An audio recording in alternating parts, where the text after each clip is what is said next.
implementing a Gaza, and presumably also releasing 20 lives. How much longer can this go on for?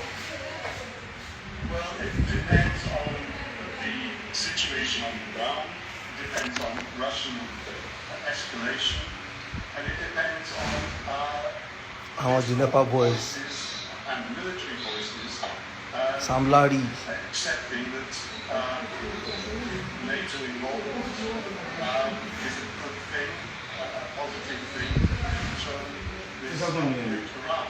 But at the moment, NATO will be invited into the meeting next week, NATO, on the 16th.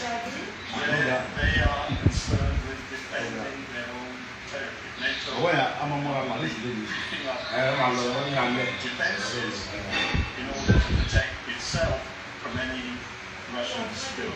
1,800. So this conflict of Ukraine asking for an embargo on NATO and other support and NATO insisting that it's doing as much as it can to work with the world, moving resign and refugees are fleeing. Yes, that's true. I don't see any NATO.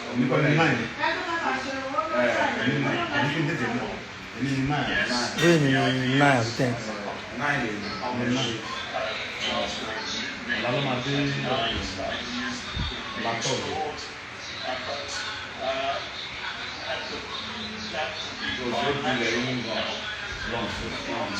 NATO as a huge military organization getting involved, because that would escalate the situation and make the Ukrainian soldiers, I imagine, much more. So what's the alternative then if they cannot send B-29 jets directly and potentially we don't know about the service I'm your Lord.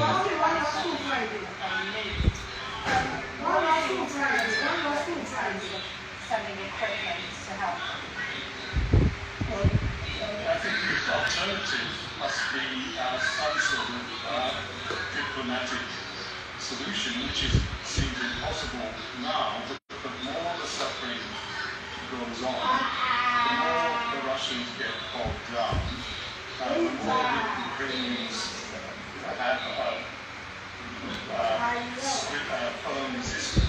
Because you need the money or something. There'll be a stalemate. Because you need the money. Possibly lead to some sort of diplomatic discussions and ceasefire.